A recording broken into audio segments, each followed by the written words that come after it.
Your family history, as well as your own history, makes me concerned about that.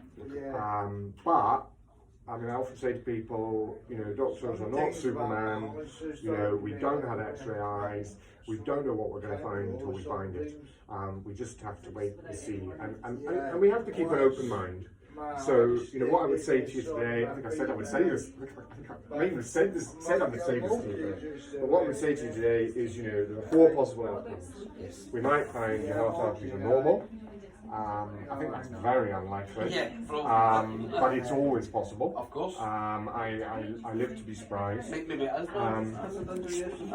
We might find your heart arteries are mildly narrowed, in which case we'd stick with medication. I don't think that's actually all that likely either, but it's always possible.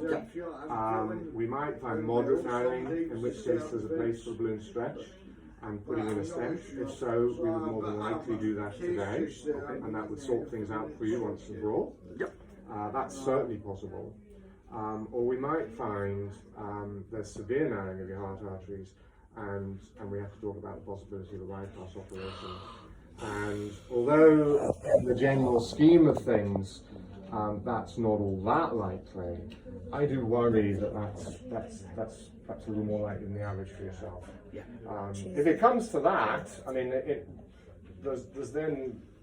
there are then 2 possibilities. The more likely one is we'll say, well, that's where we are with you. You can get home, you can wait quietly, and we'll get this sorted out for you. But sometimes actually, once we know what we know, once we've seen what we've seen, we actually have to say, well, actually, you ain't going anywhere, and you're not actually going home until we sort this out for you. So I actually, my last catheter before Christmas actually, I had 2 patients that I admitted from the catheter under those circumstances, and that's almost unheard of for me.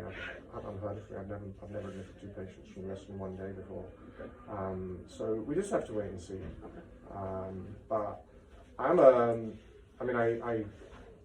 I feel for you. I feel your pain,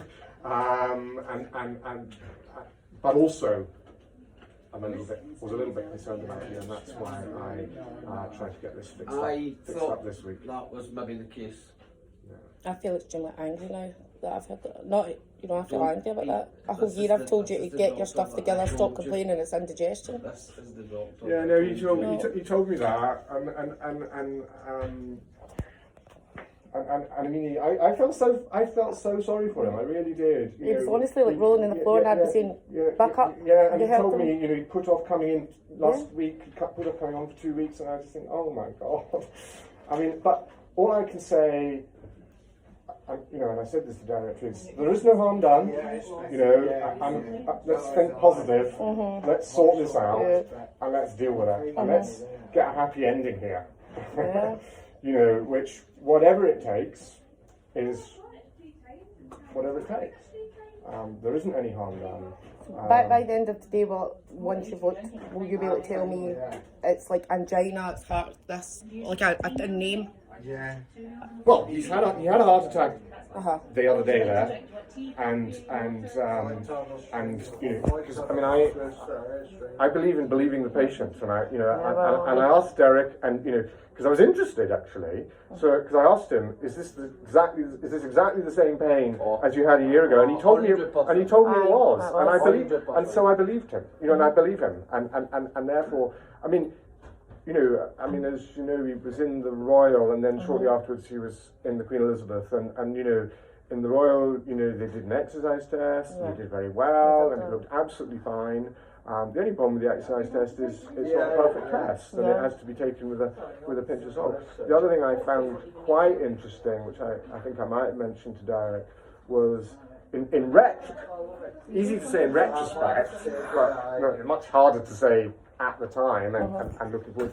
But in retrospect, the thing I found quite interesting with him was his troponin results, because the troponin is a very it's an amazing blood test, really, that we're still actually getting our heads around. The test we're using at the moment, we've only been using for 3 or 4 years.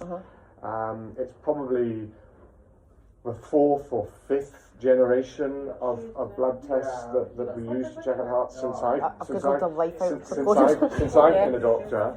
And the normal range for a man, it's different for a woman, the normal range for a man is 0 to 34.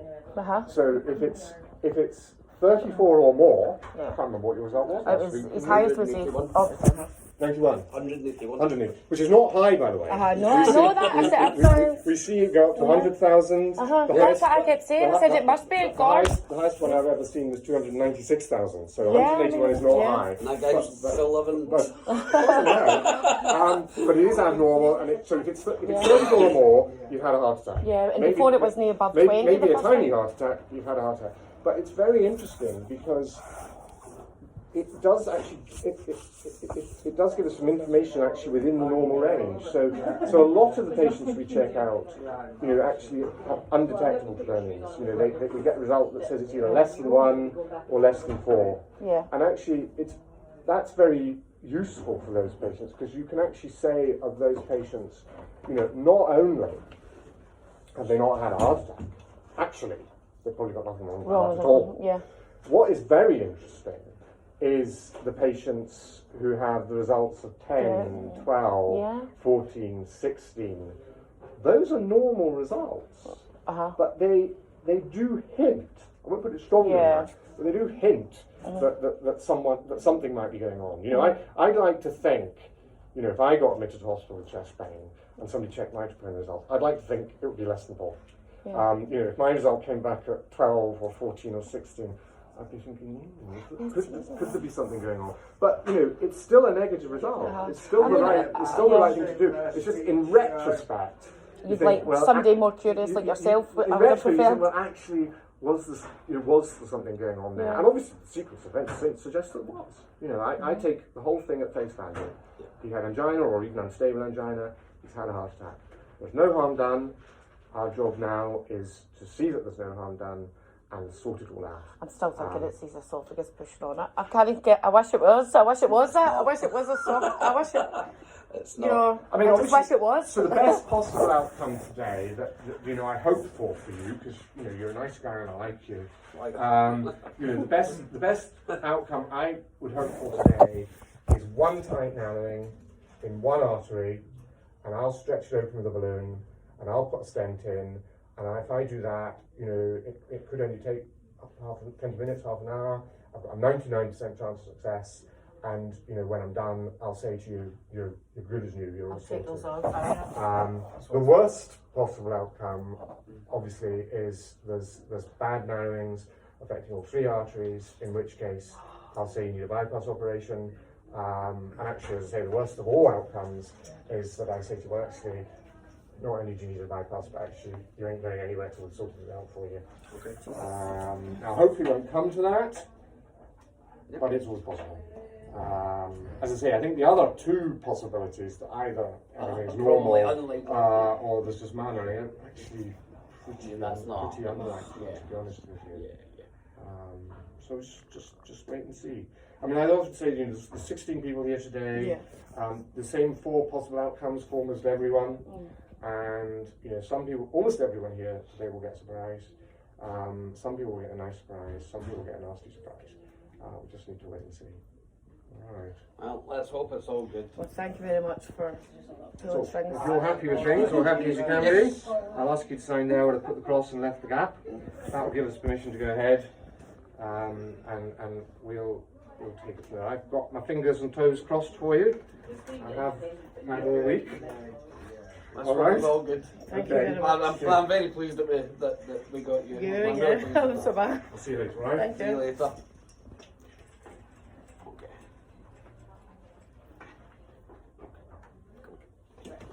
No, thanks. Now do you? I'm trying to tell you that so you didn't get this. But it's going to be alright. I'm really looking for it. He's the doctor who was telling me. Alright? Yeah? This is why I was telling you about it. I don't want you getting that shock. Because If I had just heard that for the first No, but I time. believe it now. Yeah? Right. Right. Okay. I'm not happy. Sarah, he's not happy, you can see that. I knew when they phoned me and said you're in here on Wednesday, I knew it was him. This is the guy, remember I told you about him? He's the guy. Because he knows it's a serious underlying issue there. He knows. I feel very angry. Don't be angry, but I tell you what, look at the fucking draw. Imagine I hadn't got him. Why do they keep saying very mild for that? It's just like... Because that's what they say.